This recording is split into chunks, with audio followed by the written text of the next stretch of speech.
Infobankers! Balik lagi bareng gue Ataya, Gue Ama, dan gue Hali di Talk Show TTS. Tanya-tanya semaunya.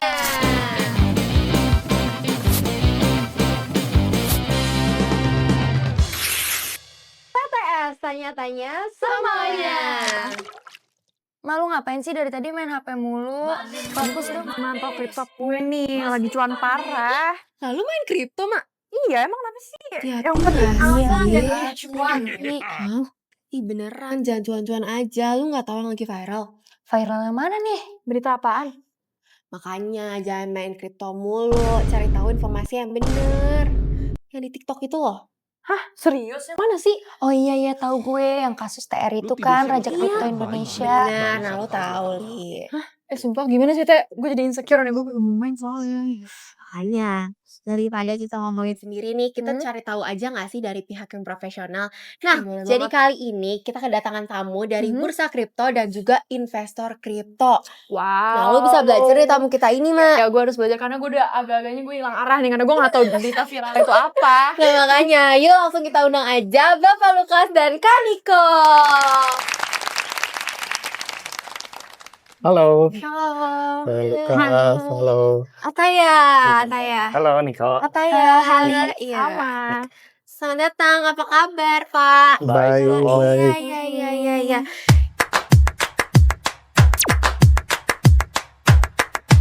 Nah, jadi kita udah datangan tamu spesial nih. Ada Bapak Lukas Lau selaku director, betul ya? Iya. CFX, dan ada Kaniko selaku investor Betul. kripto. Betul banget. Apa kabar? Baik. Terima Baik, kasih ya udah mau datang. Nah, jadi belakangan ini tuh kan lagi viral banget nih kasus yang menyeret nama TR yang dikenal sebagai Raja Kripto Indonesia. Dan kabarnya ada indikasi penipuan yang korbannya sampai ribuan orang dengan kerugian tembus hingga 200 miliar. Wow. Nah, kabarnya juga modus ini trading signal, mereka tuh dijanjiin profit ratusan persen, bahkan bisa sampai 500%. Bukannya untung, mereka malah lenyap duitnya. Jujur aja kalau itu aku nih, aku sebagai Gen Z dijanjiin profit segitu pasti tergiur banget sih. Nah, aku tuh pengen tahu nih Pak, Bapak kan dari CFX ya, bursa kripto. Boleh Pak dijelasin dulu, kan Infobankers juga pasti belum pada tahu nih kalau CFX ini bergerak di bidang apa sih? CFX ini. CFX ya. Iya. Baik. Saya panggil apa nih? Adik-adik boleh. Boleh. Boleh. Anak-anak boleh Pak. Boleh. Ya, jadi CFX ini adalah bursa kripto yang diberikan izin oleh OJK, begitu. Ya. Dan kami bertugas untuk mengawasi perdagangan kripto dan mengawasi dan juga katakanlah meregulasi keperpanjangan tangan daripada pemerintah untuk mengawasi perdagangannya dan juga memberikan keamanan buat para konsumen kripto. Itu sih yang kami ini. Nah, kalau dari Bapak sendiri terkait kasus yang viral ini yang sedang terjadi, sebenarnya kripto itu tuh kan ada dua sisi ya, ada bisa rugi dan bisa untung juga kan ya. Iya. Dan nggak ada menjanjikan bakal terus untung gitu. Betul. Nah, kalau misalnya dijanjikan pasti untung kayak gini, gimana dari sisi Bapak nih, pendapat Bapak gimana tentang hal ini? Ya, secara general aja. Secara general ya, sesuatu yang apa ya? Ya, semua investasi itu mengandung risiko. Iya, betul. Baik kripto, baik saham dan lain-lainnya, semua mengandung risiko dan semua investasi itu bisa dijadikan alat juga untuk katakanlah penipuan dan sebagainya, begitu. Jadi konsumen itu atau calon konsumen itu harus melakukan your own research, do your own research, begitu ya. Dan jadi harus mengerti dulu apa yang dia pingin masuki, jangan tergiur untungnya saja, begitu. Tuh, Jadi, Mak, dengerin. Jangan cuma untungnya aja ya, berarti kita harus riset. itu yang paling penting sih, begitu. Dan bagaimana caranya? Mungkin lihat juga kita punya sosial media, misalkan CFX punya sosial media di IG maupun di YouTube juga ya, atau lihat kita punya website itu di sana kita bisa belajar juga. Salah satunya ya, Oh, ya salah satunya di situ. Juga belajar dengan Mas Tiko nih misalnya yang yang sebagai investor kawakan ya bisa memberikan apa panduan juga begitu bayangan saya. Gitu, berarti aku tadi asal-asalan banget deh kayaknya. Nah guys, di sini tuh juga ada Kak Niko yang merupakan investor kripto. Aku Iya. pengen tahu nih terkait yang tadi kasus viral itu, bagaimana Kak Niko melihat kasus ini? Kakak sendiri udah berapa lama sih Kak main kripto? Dan juga awalnya dulu kenapa tertarik main kripto Kak? Oke.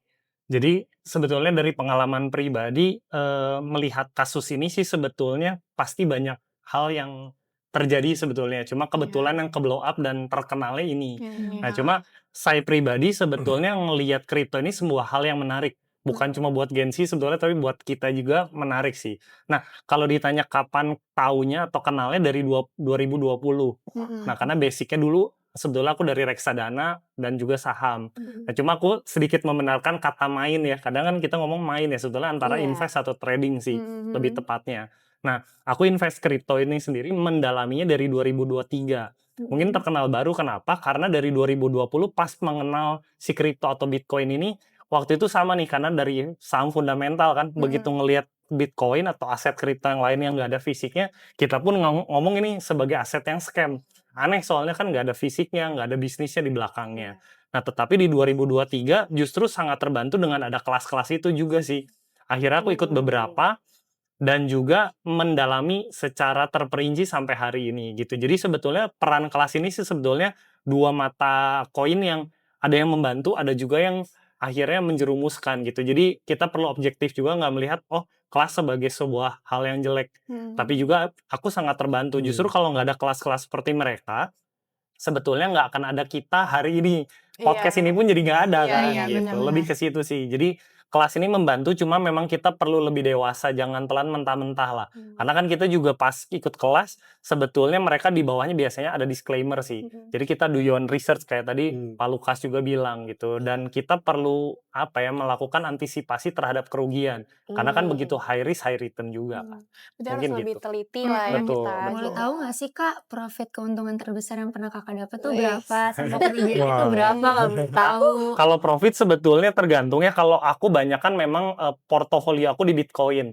Nah, Bitcoin itu sebetulnya kalau dari semua kripto tuh kayak mamahnya lah atau induknya lah ya. Itu yang paling besar gitu Kak? Aku paling besar portonya di situ. Kenapa? Karena memang di dunia kripto banyak koin banget kan. Aku paling besar di situ. Nah, dari 2023 sampai hari ini sangat baik sih sebetulnya aku melihat gitu. Ngelihat kalau porto pribadi aku lumayan lah. Tapi rugi juga ada ya. Maksudnya karena kayak kemarin gitu ngelihat oh koin ini nyobain, tapi aku nyobainnya dikit.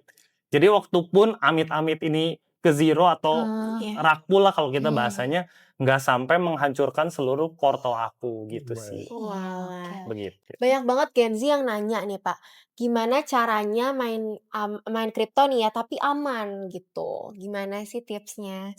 Tipsnya ya. Iya, tipsnya. Yang karena saya dari regulator atau perpanjangan tangan regulator, ya yang paling aman adalah yang sudah diregulasi, Yang sudah terdaftar yang gitu? sudah Oh, terdaftar, iya, benar. iya. Jadi Indonesia ini kita termasuk satu negara yang boleh dibilang maju dalam meregulasi Setuju. industri kripto.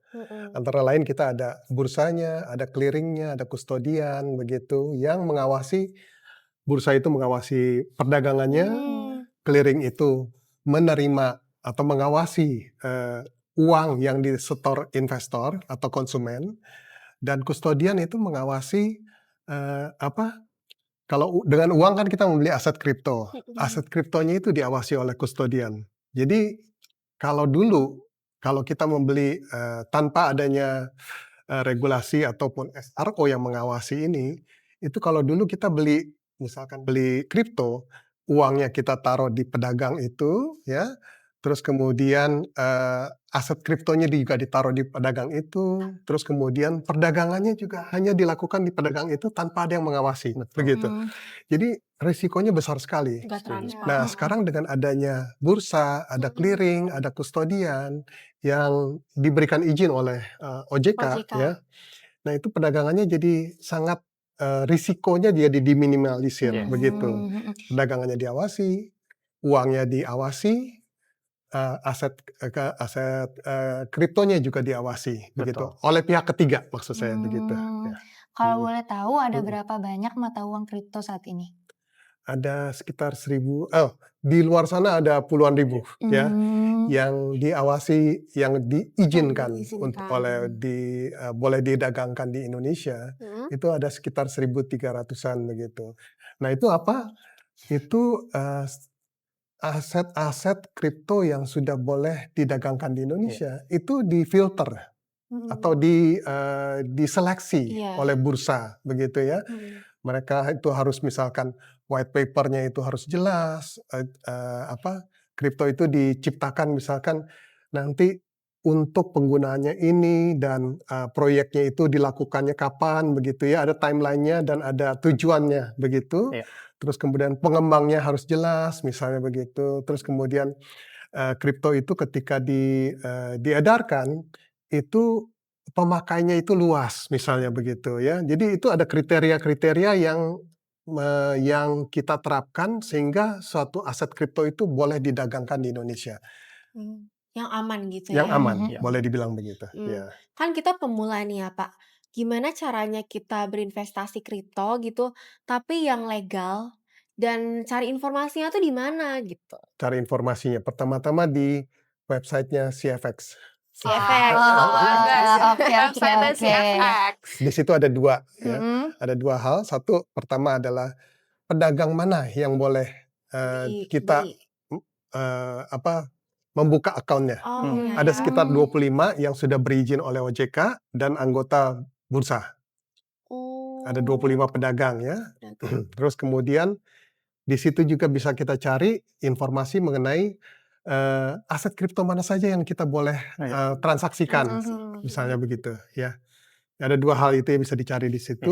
Terus setuju. kemudian mengenai kita juga terus melakukan, edukasi, literasi melalui channel-channel, sosial media misalnya begitu ya. Juga teman-teman Mhm. di pedagang juga mereka punya sosial media sendiri Betul. juga yang bisa, melakukan edukasinya. Mending yang aman kita langsung ke website-nya aja ya, ke Mhm. sosial media, betul betul. Betul. Sosial media Mbak, banyak dengerin, sih. Mbak. Iya, bener kan.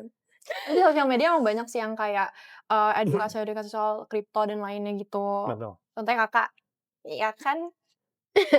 Nah, boleh tahu nggak sih nih Kak Nicole, berapa sih profit terbesar yang pernah Kakak dapat? Boleh di-spill aja nggak nih? Oh itu Dan belum berapa dijawab juga ya? kerugian terbesar Tadi gitu? udah dijawab. Tadi udah sih, maksudnya udah dijawab yang Nominalnya? iya. Kalau Nominal nominalnya Agaknya Oh, jadi lagi kita ya. nominalnya Belum kejawab tadi pertanyaannya ya. Aku masih kepo. mau tahu nominalnya Jadi berapa? kepo.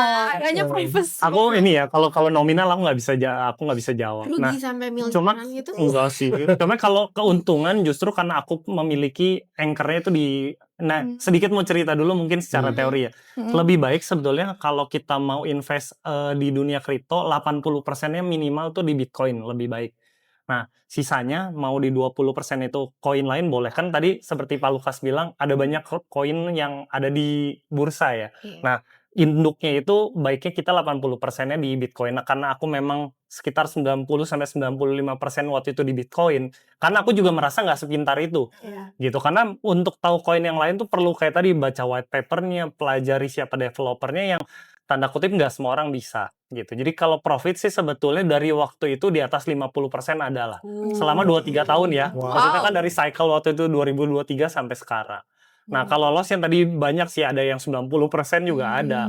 Tapi porsinya kecil, jadinya nggak sampai merusak total porto juga sih, gitu. Wow. Nah, itu karena kayak gitu, kayak di rug pool lah, dibilang oke, tapi ternyata memang dia hanya berjanji doang, gitu. Nah, di situ pentingnya 80% kita tuh ada di Banyak. Bitcoin. Iya, Nah, iya. tetapi kalau dari aku pribadi sebagai financial consultant juga kan, ngomong sama teman-teman aku juga, bukan berarti walaupun kita di Bitcoin itu nggak volatile.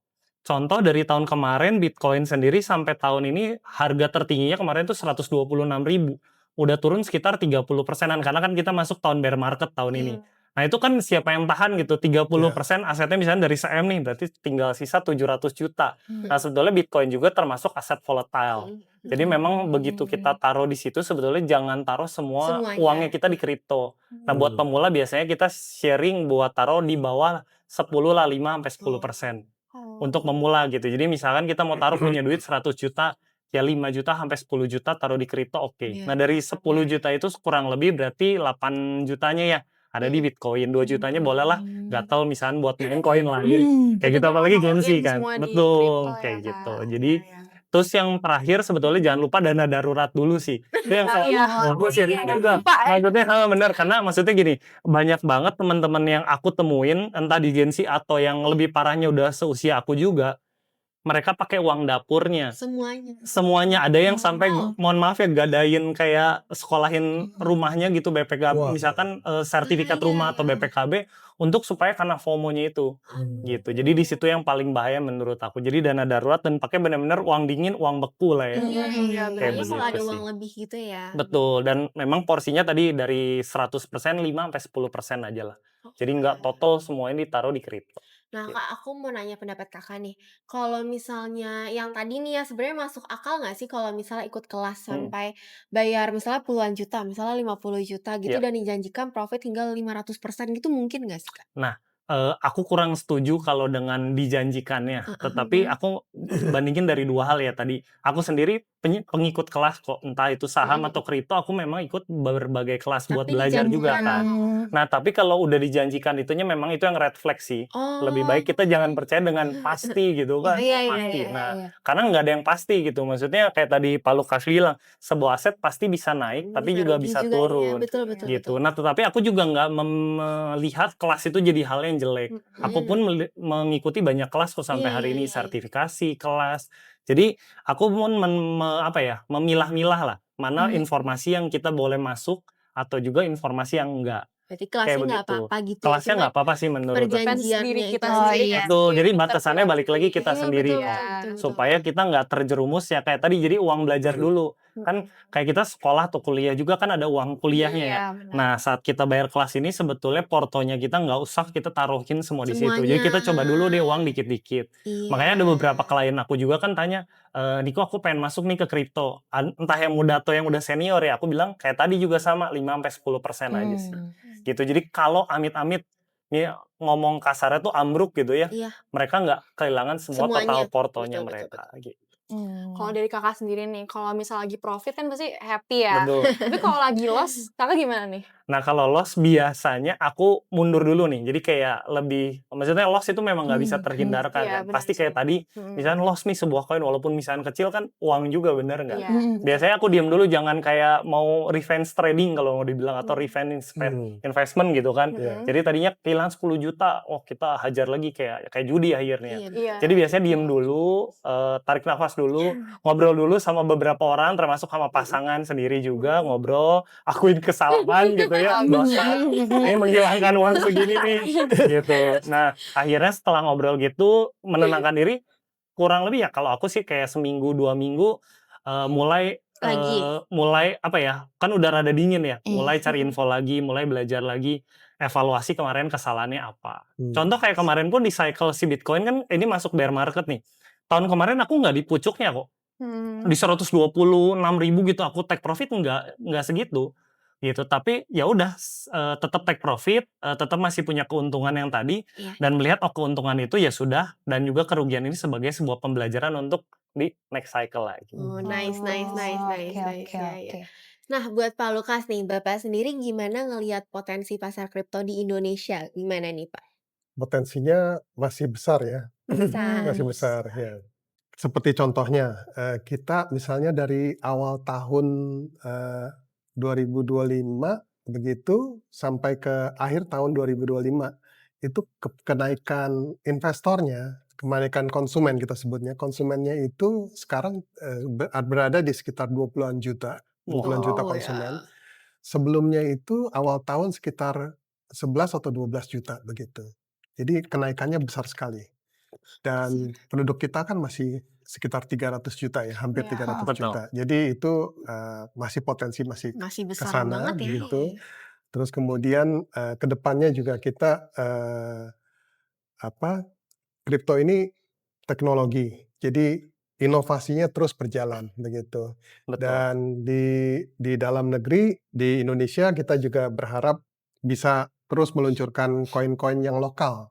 Koin-koin lokal misalkan yang berdasarkan real world asset terus kemudian yang stablecoin begitu. Ya. Terus ya inovasi-inovasi terus begitu yang kita harapkan kita bisa jadi tuan rumah. Oh iya. Tuan rumah di negara sendiri. Betul. Wow. Mantap, Pak. Gitu. Kalau dari sisi regulasi Pak, yang Iya. ada di Indo, apakah udah cukup mendukung perkembangan kripto di Indonesia? So far-nya tentunya cukup mendukung dan OJK juga nggak diam saja begitu ya. Mereka terus melahirkan menggodok lah begitu aturan-aturan yang bisa menstimulir menstimulir pertumbuhan daripada industri kripto secara Iya. keseluruhan. Jadi overall udah Mereka oke. juga sudah menyediakan misalkan yang namanya kok saya lupa nama istilahnya. Ekosistem, Bukan itu tempat ya atau fasilitas itu untuk melakukan suatu eksperimen dengan nasabah yang terbatas begitu. Ya. Saya lupa istilahnya itu. Ya seperti itu. Jadi bisa dicoba dulu sebelum dilahirkan suatu aturan. Jadi sebelum aturannya ada, disilakan dilakukan ini suatu eksperimen di sana Iya, betul, dengan betul. nasabah yang terbatas begitu. Oke, last question nih dari aku Iya. ya Pak. Buat Gen Z yang pengen masuk kripto, pengen join, tapi takut ketipu, ada advice nggak? Boleh dari Pak Lukas dulu, nanti baru dari Kak Niko ya. Baik. Kalau dari kami yang pasti pertama-tama kalau takut jangan sampai ketipu ya. Iya, iya. Jadi ikuti aturan yang ada di kita. Pertama-tama yang paling aman adalah menggunakan pedagang yang lokal. Betul. Pedagang yang sudah diawasi oleh Terpercaya ya. Bapepti, diawasi oleh OJK, maaf, dan menjadi anggota bursa. Betul. Ada 25 pedagang itu, dan kedua tentunya dengan berinvestasi juga ke aset-aset kripto yang sudah difilter oleh bursa. Betul. Jadi kita ada daftarnya sekitar 1.300-an begitu yang bisa dilakukan investasi di sana. Kalau dari Kak Niko sendiri nih tipsnya gimana nih? Tipsnya, kalau dari Niko sebagai seorang investor biasanya ya. ngasih tiga tips. Yang pertama, kalau kita mau investasi tuh ngelihat nggak cuma kan 3 ya, maksudnya return, risk sama pajak.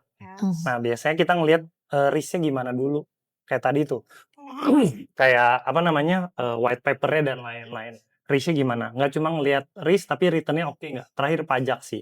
Nah, seperti yang dikatakan Pak Lukas tadi, betul banget. Kita harus pakai exchange yang lokal yang udah teregulasi kan. Jadi enak. Yang koinnya sendiri tadi juga Niko bilang kan, sebagian besar 80% sebaiknya ada di Bitcoin. Sisanya kalau mau main-main yang lain lah, Coba-coba. gatel anak muda, it's okay. Karena ya balik lagi ya, induk dari semua kripto itu ada di Bitcoin. Tetapi bukan berarti semua aset kita juga harus taruh di situ. Boleh dibagi-bagi. Contoh kan kayak RDPT, RDPU, misalnya di saham, dan lain-lain itu kita punya banyak opsi sebetulnya. Jadi yang pertama adalah regulatornya tadi benar sesuai exchange-nya. Yang kedua adalah ngelihat dari 3 ini nih. Supaya kita nggak cuma asal masuk, tetapi kita tahu nih. Dan mau belajar sih sebetulnya balik lagi ke kelas tadi, menurut aku dan podcast seperti ini salah satu juga membantu. Gitu. Jadi jangan malas belajar sih sebetulnya. Belajar terus Iya benar. ya. Karena aku pun sampai hari ini terus belajar kok. Jadi apapun mau di jalan, lagi misalnya tadi di jalan kesini pun, aku dengerin podcast, dengerin info-info yang memang terupdate lah. Jadi nggak FOMO lah. Makanya dengerinnya Infobank ya guys. Info-info kayak gini nih. Nah itu dia teman-teman, kita udah ngobrol sama Bapak Lukas dan Kak Niko juga ya. Kita dapat banyak banget insight nih. Thank you so much ya Kak. Thank you, Kak. Thank you, Pak. Iya, dan emang kripto tuh kan lagi hype banget nih Pak di kalangan Gen Z ya. Jadi semoga obrolan kita bermanfaat ya. Ama juga nih main kripto. Semoga bermanfaat. Jadi kesimpulannya ngelihat kasus ini itu adalah kalau ada yang jual mimpi terlalu manis, mungkin itu bukan mimpi tapi jebakan ya. Stay smart, stay kritis, dan jangan gampang tergiur. Sekali lagi terima kasih Bapak Lukas dan Kak Niko. Berbagi ilmunya kita di sini, terutama untuk aku yang tadi kayak lagi fokusnya kripto mulu tadi aku tuh. Nah buat teman-teman yang suka obrolan kita kayak gini nih, jangan lupa buat tulis di kolom komentar nih. Kita mau bahas apa lagi? Jangan lupa subscribe, like, dan komen ya. Sampai ketemu di data selanjutnya. Bye. TTS, tanya-tanya semuanya.